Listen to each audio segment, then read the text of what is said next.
Hello students, welcome to the CUT mentor. तो आज का टॉपिक ऐसा है जिस पे काफ़ी बच्चे कंफ्यूज रहते हैं जिसको लेकर कि भैया सीयूटी और बोर्ड्स को कैसे मैनेज करें। ठीक है, तो आज हम लोग इसी पे बात करेंगे, छोटी सी डिस्कशन करेंगे। बहुत छोटा ये वीडियो रहने वाला है और इसमें लोग समझेंगे कि हम लोग कैसे बोर्ड और सीयूटी दोनों को मैनेज कर सकते हैं। ठीक है, तो चलिए ज़्यादा समय ना खर्च करते हुए डिस्कशन को शुरू करते हैं। तो देखिए, यहाँ पे मैंने कुछ डेट्स लिख रखी है, आप लोगों को डेट्स दिख रहा होगा। यहाँ पे सीबीएसई का जो 12th का एग्ज़ाम डेट है, मैंने सिर्फ़ सीबीएसई को लिया है। अगर आप स्टेट बोर्ड से हो या फिर आईसीएसई से हो, तो आपके उसके अकॉर्डिंग आप स्ट्रैटेजी को शिफ्ट कर सकते हो। लेकिन मैंने सीबीएसई को लिया है क्योंकि सीबीएसई में ज़्यादा बच्चे एनरोल होते हैं, तो स्टेट बोर्ड वाले भी इसको फ़ॉलो कर सकते हैं, आईसीएसई वाले भी फ़ॉलो कर सकते हैं, ठीक है? तो देखिए, सीयूईटी का एग्ज़ाम डेट जो है फरवरी 17 से ले 2026 से लेकर 10 अप्रैल तक है, ठीक है? अराउंड आपको पूरा मार्च और आधा अप्रैल, आधा फ़रवरी यानी कि 2 महीने करीब चलने वाला है। लेकिन इसमें पेपर आपका 2 मंथ नहीं होता है, करेक्ट? पेपर 2 मंथ नहीं होता है, पेपर आपका कुछ ही दिन होता है। लाइक 5 से 6 पेपर होंगे या 7 पेपर होंगे मैक्स टू मैक्स। तो पेपर आपका कुछ ही दिन होगा, तो आप अभी से आपने जो पढ़ाई की होगी अब तक बोर्ड्स की बोर्ड्स की, ठीक है? उसको आप पढ़िए, बोर्ड को फ़ोकस कीजिए और एग्ज़ाम से जैसे कि आपका एग्ज़ाम मान लीजिए कि 5 तारीख को है, 5 मान लीजिए मार्च को है, तो आप 27 तारीख या 28 तारीख से उस पे फ़ोकस कीजिए उस सब्जेक्ट पे फ़ोकस कीजिए और उसको पढ़ जाइए, उसको रिवाइज़ कीजिए और इसमें अच्छा स्कोर करके आइए, ठीक है? फिर मान लीजिए अगला एग्ज़ाम आपको 22 मार्च को है, ठीक है?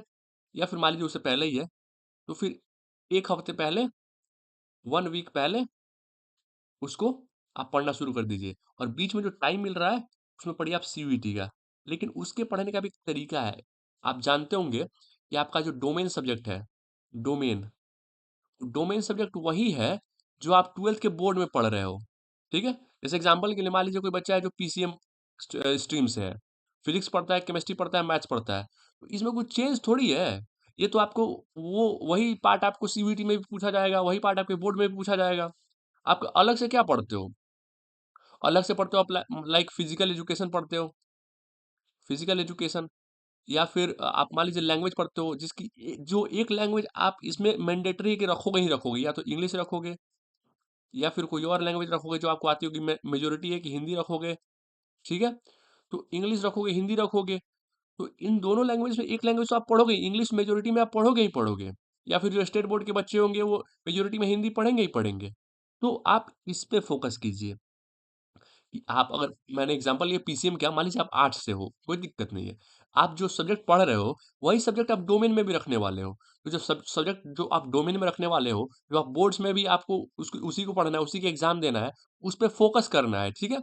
और मान लीजिए कि आपका फिज़िक्स का पेपर है 5 मार्च को, फिज़िक्स आप बोर्ड के लिए पढ़ रहे हो, सीयूईटी के लिए पढ़ रहे हो, तो बोर्ड में क्या है कि आपको थ्योरी ज़्यादा आता है कि इसको डिफाइन करो, या फिर प्रैक्टिकल जो अलग एग्ज़ाम होता है, थ्योरी आता है या फिर न्यूमेरिकल्स आते हैं, सेम उसी टाइप का क्वेश्चन। क्या होता है कि सीयूईटी में आपको क्वेश्चन आते हैं, लाइक फिजिक्स से आपको न्यूमेरिकल क्वेश्चन आएँगे, ठीक है? क्वेश्चन सॉल्व करने के लिए आएँगे। उसमें डेफिनिशन का कोई चांस नहीं है, कोई डेफिनिशन नहीं आएगा। लेकिन बोर्ड में आपका डेफिनिशन भी आ सकता है, आपके क्वेश्चन भी आ सकते हैं, लेकिन यहाँ पे सिर्फ क्वेश्चन आएँगे। तो आपको क्या करना है कि थ्योरी के साथ-साथ थ्योरी के साथ-साथ क्वेश्चन को भी प्रैक्टिस करना है, ठीक है? मैथ्स में तो सिर्फ क्वेश्चन ही क्वेश्चन है, उसमें तो कुछ थ्योरी है ही नहीं, थ्योरी है समझने के लिए, लेकिन वो एग्ज़ाम में नहीं पूछा जाता। सीयूईटी के लिए आप अगर मैथ्स पढ़ रहे हो, तो मैथ्स में क्या है कि आप बोर्ड के लिए भी वही मैथ्स पढ़ोगे, सीयूईटी के लिए भी वही मैथ्स पढ़ोगे, फिजिक्स वही पढ़ोगे, केमिस्ट्री वही पढ़ोगे। एक एक्स्ट्रा सब्जेक्ट फिजिकल एजुकेशन, इस पे ज़्यादा फोकस मत करो। इस पे फोकस करो कब? मैंने जो स्ट्रैटेजी बताई 1 हफ्ते पहले, एग्ज़ाम से 1 हफ्ते पहले, क्योंकि पहले से आपने पढ़ रखा होगा इसको स्कूल में या फिर जहाँ भी आप कोचिंग करते होगे। लेकिन 1 हफ्ते उसको दो रिवाइज़ करने के लिए, क्योंकि बोर्ड में अच्छा मार्क्स होना ज़रूरी है। ठीक है? तो आप उसको ऐसे छोड़ नहीं सकते कि फिजिकल एजुकेशन सीयूईटी में नहीं है तो मैं इसको छोड़ देता हूँ, ऐसा नहीं करना है। फिजिकल एजुकेशन के लिए आप 1 हफ्ते लास्ट में दो, क्योंकि इसको रिवाइज़ करके अच्छे से दो, और पहले से आपने पढ़ रखा होगा, नहीं पढ़ा रखा तो उसपे फोकस करके पढ़ लीजिए। लेकिन ये जो आपके डोमेन के सब्जेक्ट हैं, जो कि जैसे लाइक पीसीएम हो गया या पीसीबी हो गया, जो या फिर आर्ट्स के हिस्ट्री हो गया, ज्योग्राफी हो गया, ये सब जो सब्जेक्ट है जो आप डोमेन में भी रखने वाले हो, आपके 12th में भी आएगा। तो वो चीज़ को बिल्कुल नहीं छोड़ना है, वहाँ पे मार्क्स लूज़ नहीं करने हैं, ठीक है? क्योंकि डोमेन आपका है, अपना सब्जेक्ट है, जो आपने खुद चुना होगा, और मैक्सिमम बच्चे वही चुनते हैं जिसमें वो स्ट्रॉन्ग होते हैं या फिर जिसमें वो कम कमज़ोर होते हैं। ठीक है? दोनों तरीका हो सकता है इसको कहने का। लाइक आपको फिज़िक्स भी आती है, केमिस्ट्री भी आती है, बायोलॉजी और मैथ्स में से आप चाहते हो कि मैं बायोलॉजी में कम कमज़ोर हूँ, अब मैं बायोलॉजी ले लेता हूँ, मैथ्स में ज़्यादा कमज़ोर हूँ। या फिर आप ऐसा हो सकता है कि मैं मैथ्स में स्ट्रॉन्ग हूँ, मैथ्स ले लेता हूँ। ये तरीका है पढ़ने का कि भाई जो डोमेन के सब्जेक्ट है उसको छोड़ो ही मत। और जो एक्स्ट्रा सब्जेक्ट है उसके लिए 1 हफ्ते रिवाइज़ करने के लिए। मैं ये नहीं बोलूँगा 1 हफ्ते में आप पूरा सिलेबस कवर करके चले जाओ एग्ज़ाम देने, वैसा होगा नहीं, आपका मार्क्स आएगा ही नहीं, ठीक है?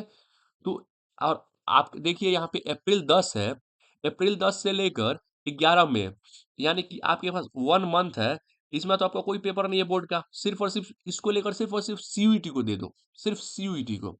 रेस्ट नहीं करना है, सिर्फ़ सीयूईटी को दे दो 1 महीने कंप्लीट। इसमें आप पढ़ो, डोमेन जो आपने पहले से स्ट्रॉन्ग किया है, उसपे कॉन्फिडेंट नहीं रखना है कि मैंने बोर्ड दिया ही हुआ है, डोमेन क्या पढ़ना है, उसको रिवाइज़ करते रहना है। आप एप्टीट्यूड पढ़ो जो कि जनरल टेस्ट में आता है। आप लैंग्वेज जो आप जनरली मेजॉरिटी बच्चे इंग्लिश पढ़ते हैं, इंग्लिश पढ़ो, उसको ध्यान में रखो और आप इसमें जीटी की तैयारी करो। जीटी जो कि एप्टीट्यूड जीटी के अंडर ही आता है। उसके अलावा करंट अफेयर्स पढ़ो, जो इंग्लिश आप पढ़ के रखे ही हो। तो ये चीज़ है कि 1 महीने जो बोर्ड के बाद आपके पास है, उसको कंप्लीटली यूटिलाइज़ करना है। उसमें अगर आप लापरवाह हो गए, देन आपका सीयूईटी खराब हो जाएगा, ठीक है? उसके बाद लापरवाह नहीं होना है। कोई बच्चे सोचते हैं कि 10 अप्रैल को हमारा बोर्ड खत्म हो गया, चलो अब रेस्ट करते हैं, 10-5 दिन रेस्ट करते हैं। वो 5 दिन कब 1 महीने खत्म हो जाएगा, पता भी नहीं चलेगा, ठीक है? वहाँ पे रेस्ट नहीं करना है, बस 1 महीने और पढ़ लो, एक अच्छी-सी यूनिवर्सिटी में आपका बैचलर्स होगा और आपकी लाइफ़ कंपैरेटिवली काफ़ी अच्छी होगी, जो आप 1 महीने रेस्ट करोगे उनके मुकाबले, ठीक है? तो ये स्ट्रैटेजी थी कि डोमेन सब्जेक्ट जो कि आप 12th में भी पढ़ोगे, उसमें भी पढ़ोगे, दोनों पे फ़ोकस करो, लैंग्वेज पे फ़ोकस करो और जीटी जो है करंट अफेयर्स पढ़ते रहो। मैंने जो बताया था पिछले प्रीवियस वीडियो में कि करंट अफेयर्स ज़्यादा नहीं करना। एक यूट्यूब चैनल पकड़ना है, उसकी एक वीडियो जो डेली आती हो या फिर हफ्ते में 5 दिन या 6 दिन आती हो, उसको पकड़ना है, न्यूज़पेपर पढ़ना है, बस इनफ है। न्यूज़पेपर पढ़ने की आदत डालो, न्यूज़पेपर पढ़ो और एक वीडियो करंट अफेयर्स की रोज़ सुबह देखो। एज़ अ मॉर्निंग रूटीन कि भैया उठे हैं, चलो एक वीडियो देख लेते हैं यूट्यूब पे करंट अफेयर्स की, बस यही करना है। करंट अफेयर्स आपके लिए इनफ है इतना, ठीक है? और जो एप्टीट्यूड है, जो क्वांट है, रीज़निंग है, ये सब आप 1 महीने में निपटा सकते हो, कोई दिक्कत नहीं है। 1 महीना आपके पास पूरा है, आप इसमें कर सकते हो। अगर आप चाहते हो पहले से करो क्योंकि आपके पास टाइम है अगर बीच में, आप कर लो, ठीक है? कोई दिक्कत नहीं है। तो ये थी कंप्लीट स्ट्रैटेजी जो कि बोर्ड और सीयूईटी दोनों को आप मैनेज कर सकते हो इस तरीके से। हाँ, इसमें आपको दिक्कत होगी, टाइम नहीं मिलेगा आपको, ज़्यादा से ज़्यादा पढ़ने पड़ेंगे। तो अगर आपको एक अच्छी सी यूनिवर्सिटी में जाना है, दिल्ली यूनिवर्सिटी, बीएचयू में जाना है, अच्छे कोर्स में जाना है, तो मेहनत तो करनी पड़ेगी बेटा। और यहाँ ऐसा नहीं है कि यहाँ पे आप मेहनत करोगे और बैचलर्स के जाकर आपको मज़े ही मज़े हैं। मेहनत करने की आदत डालो क्योंकि मेहनत करने की आदत नहीं रहेगी, बैचलर्स में जाके आपको बहुत दिक्कत होगी क्योंकि वहाँ पे भी मेहनत करना है। ठीक है? चलिए फिर मिलते हैं लेक्चर क्लास में। Thank you so much.